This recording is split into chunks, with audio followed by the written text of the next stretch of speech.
सुखदेव जी कहते हैं राजन, जीवन में प्रयास करना चाहिए जब भी बोले मीठा। परीक्षित कहते हैं, हे गुरुदेव,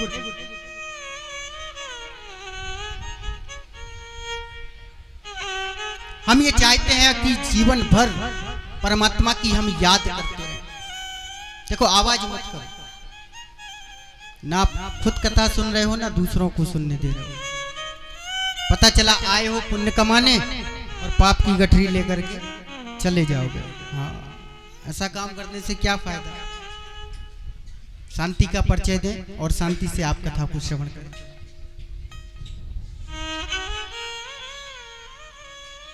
परीक्षित कहते हैं, हे गुरुदेव,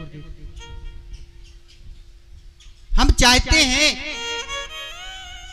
कि जीवन भर प्रत्येक क्षण हम परमात्मा को याद करते रहें, लेकिन क्या करें गुरुदेव। जब हमारे जीवन में दुख आता है, जब हमारे जीवन में संकट आता है, तभी हमें परमात्मा की याद आती है। ऐसा होता कि नहीं? और भजन भी हम सबसे ज्यादा तभी करते हैं जब हमें परमात्मा की याद आती है, और जब हमारे जीवन में कष्ट आता है, संकट आता है। और जैसे कष्ट संकट हमारे जीवन में आता है, हम परमात्मा को याद करते हैं, और परमात्मा को जब हम याद करते हैं तो ठाकुर जी हमारी झोली में थोड़े से सुख डाल देते हैं। और महाराज, हम क्या करते हैं? सबसे बड़ी गलती करते हैं। जैसे ही जीवन में सुख आता है और सबसे पहले हम ठाकुर को भूल जाते हैं।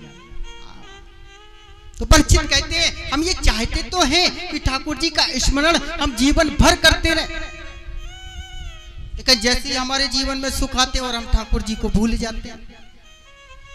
कहते हैं, दुख में सुमिरन सब करे, सुख में करहीं न कोई, जो सुख में सुमिरन करे तो दुख काहे कोई।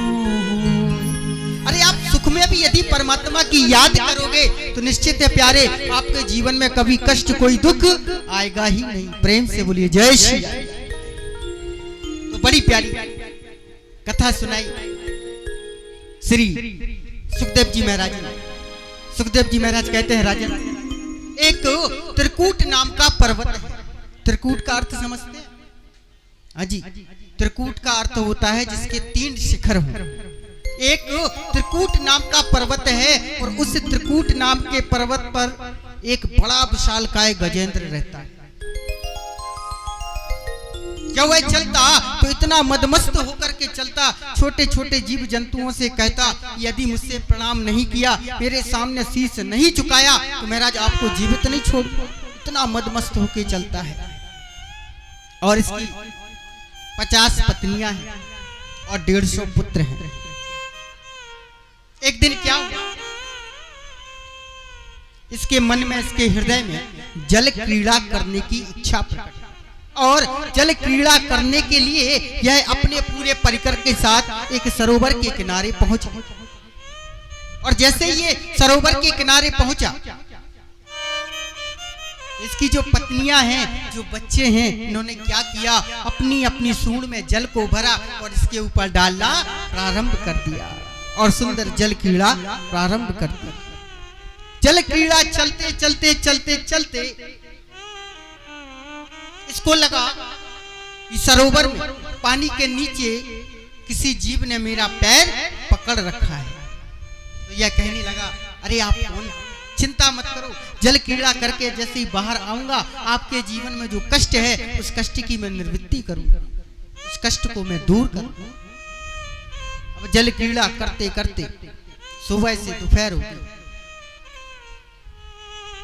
यह गजेंद्र सरोवर से बाहर आना चाहता है। जितना बाहर आने का प्रयास करता, जिस ग्राह ने इसका पैर पकड़ा, वह ग्राह इसको उतना ही सरोवर के नीचे खींच कर ले जाता। सुबह से लेकर शाम हो, सुखदेव जी कहते हैं, राजन, इसकी जो पत्नियां और बच्चे थे वह सरोवर के बाहर, यह भी सरोवर के बाहर आना चाहता है, लेकिन जितना बाहर आने का प्रयास करता उतना ही सरोवर में नीचे धंसता चला जाता है। एक पूरा दिन व्यतीत हो गया, एक दिन और एक रात्रि व्यतीत हो गई, लेकिन यह तिल भर भी हिल ना सका। बहुत बाहर निकलने का प्रयास है। जब इसका आधा शरीर सरोवर में डूब जाता है और इसकी जो पत्नियां और बच्चे हैं इसको निकालने का प्रयास करते हैं, जितना निकालने का प्रयास करते हैं उतना ही नीचे धंसता चला जाता है। अंत तो गत्वा बच्चों और पत्नियों के मन में ऐसा भाव आया, स्वामी जी खुद तो डूबेंगे, साथ में हमें भी ले डूबेंगे, इसलिए इस गजेंद्र को वहीं छोड़ा और वहां से छोड़ करके जाने लगे। ये गजेंद्र और कोई नहीं प्यारे, हम और आप ही हैं। हाँ, ध्यान से सुनना बात मत। ये गजेंद्र और कोई नहीं, आप और हम ही हैं। अच्छा, कभी भी प्रैक्टिकल करके देख ले। जब तक आपके जीवन में संकट रहेगा तब सबसे पहले आपसे वही किनारा कर लेंगे जो आपके अपने हो। हाँ, जब जब आपके जीवन में संकट आएगा आपके अपने ही आपसे दूर चले जाए। इसलिए कहते हैं इन सांसारिक रिश्तों में ज्यादा प्रेम आसक्ति नहीं रखना चाहिए, नहीं करना चाहिए। अगर प्रेम करना है तो ठाकुर जी से करो, जो हर पल आपके लिए तैयार खड़े हैं। कभी भी पुकारो, ठाकुर जी आपके सामने चले आए। ये गजेंद्र कहता है उन पत्नियों से, उन बच्चों से, अरे तुम्हें लालने पालने में मैंने अपना सारा जीवन व्यतीत कर दिया, कभी दिन को दिन नहीं समझा, रात को रात नहीं समझी। आज जब हमारे जीवन में संकट आया तो आप हमें ऐसे छोड़ करके जा रहे हैं।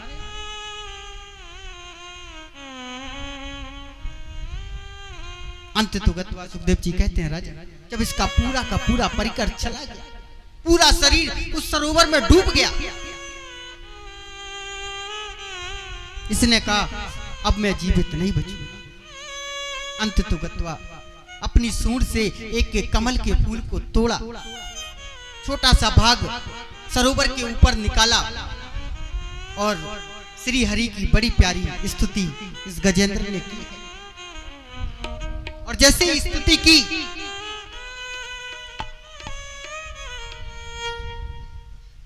प्रभु ने गरुड़ को कहा, गरुड़ चलो, मेरा एक भक्त मुझे पुकार रहा।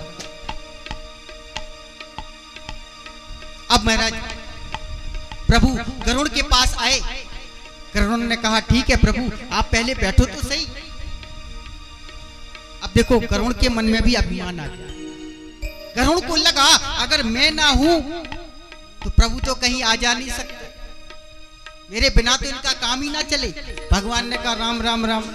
एक का अभिमान दूर नहीं हुआ, दूसरे श्रीमान जी सामने तैयार किया। तो भगवान ने क्या किया, भगवान गरुड़ पर बैठे नहीं, अपनी उंगली को गरुड़ की पीठ पर रखा, कहा गरुड़ चलो उड़ो।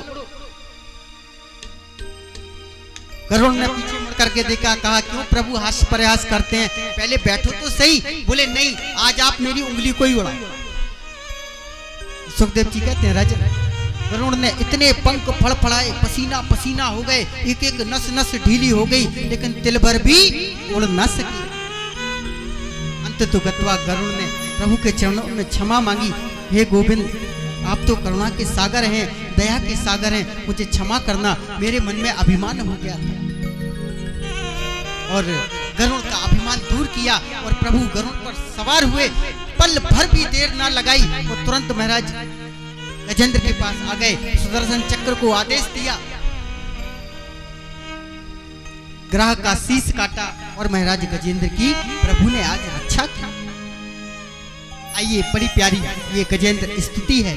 इस गजेंद्र स्तुति को प्रणाम करते हुए, चरण स्पर्श करते हुए सुंदर आगे की कथा में प्रवेश करेंगे।